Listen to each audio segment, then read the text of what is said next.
आज हम एक कहानी के जरिए तुलना और अपनी कीमत पहचानने के एक बहुत ही गहरे सबक को समझने की कोशिश करेंगे। ये एक ऐसी फीलिंग है ना, जिससे हम सब कभी ना कभी गुजरते हैं। तो चलिए आज इसी एहसास को एक कौवे की नज़रों से देखते हैं, जो अपनी ही जिंदगी से खुश नहीं था। तो कहानी शुरू होती है एक घने जंगल से, जहां एक कौवा रहता था। उसे अपने काले रंग से, अपनी आवाज से, मतलब अपनी पूरी पहचान से ही नफरत थी। वो बस हर रोज दूसरे खूबसूरत पक्षियों को देखता और मन ही मन दुखी होता रहता था। एक दिन उसकी मुलाकात एक ज्ञानी साधु से हुई। कौवे ने अपना सारा दुखड़ा उन्हें सुना दिया। तो साधु ने कहा, ठीक है, मैं तुम्हें बदल दूंगा, पर मेरी एक शर्त है। पहले तुम जाओ और जंगल में कोई एक ऐसा पक्षी ढूंढ कर लाओ जो अपनी जिंदगी से पूरी तरह 100% खुश हो। कौवा तो खुश हो गया। उसे लगा ये तो चुटकियों का काम है, और वो निकल पड़ा अपनी इस खोज पर। उसकी ये यात्रा उसे सबसे पहले एक शांत और साफ सुथरी झील के किनारे ले गई। वहां उसकी नजर पड़ती है एक हंस पर। क्या शानदार नजारा था! एकदम बर्फ जैसा सफेद, पानी पर शान से तैरता हुआ। कौवे को लगा, वाह, इससे ज्यादा खुश और कौन हो सकता है भला। यही है दुनिया का सबसे सुखी पक्षी। लेकिन जब कौवे ने हंस से पूछा, तो हंस ने एक ठंडी सी आह भरी। बोला, खुश? और मैं? अरे जरा मेरे पंखों को तो देखो, बिल्कुल बेरंग, फीके, कोई चमक ही नहीं है। काश काश मैं भी उस तोते की तरह रंगीन होता। अब कौवा तो हैरान रह गया। वो सीधा उड़कर तोते के पास पहुंचा। अरे वाह, क्या रंग थे उसके! हरा, लाल, कोई भी देखकर बस देखता रह जाए।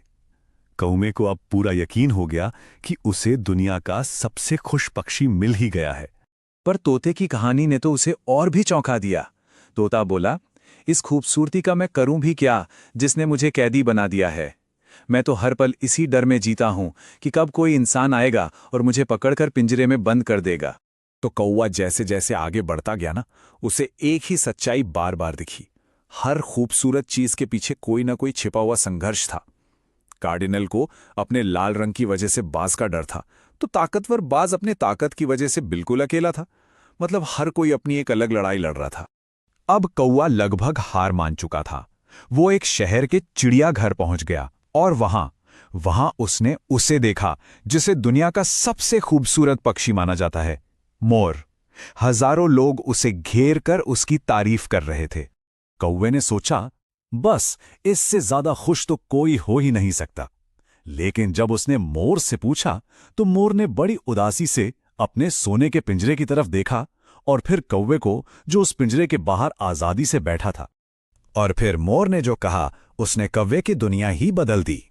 वो बोला, लोग मेरी खूबसूरती देखते हैं, पर इसी खूबसूरती ने मुझे इस पिंजरे में कैद कर दिया है। असली खजाना, असली दौलत तो तुम्हारे पास है, और वो है आजादी। तुम जब चाहो जहां चाहो उड़ सकते हो। सच कहूं तो असली खुशी तो तुम्हारे पास है। और बस उसी एक पल में कौवे को सब कुछ समझ आ गया। सारी बात शीशे की तरह साफ हो गई। खुशी किसी और की तरह बनने में नहीं है, बल्कि जो अपने पास है उसकी कीमत को समझने में है। उसका काला रंग ही तो उसकी आजादी की गारंटी था। अच्छा, तो ये तो हुई कहानी, पर सवाल ये है कि इस पुरानी कहानी का आज हमारी मॉडर्न प्रोफेशनल लाइफ से क्या कनेक्शन है? सच पूछिए तो बहुत ही गहरा कनेक्शन है। देखिए, जैसे कौवे का सादा दिखना ही उसकी आजादी की वजह थी, ठीक वैसे ही ऑफिस में कभी-कभी अंडर द रेडार रहना हमें फालतू के दबाव से बचाता है और अपने काम पर फोकस करने की आजादी देता है। और जो स्टार परफॉर्मर होता है, वो बेचारा मोर की तरह होता है। खूबसूरत तो है, पर उम्मीदों के पिंजरे में कहीं ना कहीं कैद।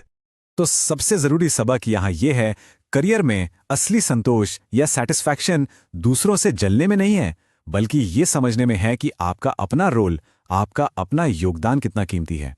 तो चलिए अब इस पूरी समझ को अपनी रोज की जिंदगी में उतारने के लिए 3 बहुत ही सिंपल आदतों को देखते हैं।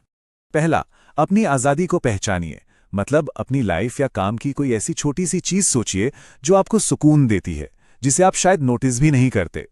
दूसरा, जब भी तुलना का ख्याल आए तो एक पल रुक कर सोचिए कि जिस इंसान से आप तुलना कर रहे हैं, शायद उसकी लाइफ में कोई ऐसी मुश्किल हो जो आपकी में नहीं है।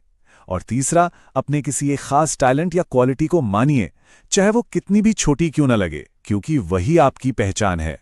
तो ये कहानी हमें यही सिखाती है कि असली समझदारी दूसरों की थाली में झांकने में नहीं, बल्कि अपनी नेमतों के लिए शुक्रगुजार होने में है। असली खुशी हमेशा हमारे पास ही होती है, बस उसे पहचानने वाली नजर चाहिए। और आखिर में ये कहानी हमें एक बहुत जरूरी सवाल पर सोचने के लिए छोड़ जाती है। आपकी अपनी जिंदगी में वो कौन सी बेशकीमती आज़ादी है जिसे आज तक गलती से अपने काले पंख यानी अपनी कमी समझते रहे हैं? आपसे अनुरोध है कि इस चैनल को लाइक, शेयर, कमेंट और सब्सक्राइब करें। साथ ही बेल आइकन भी दबाएं। धन्यवाद।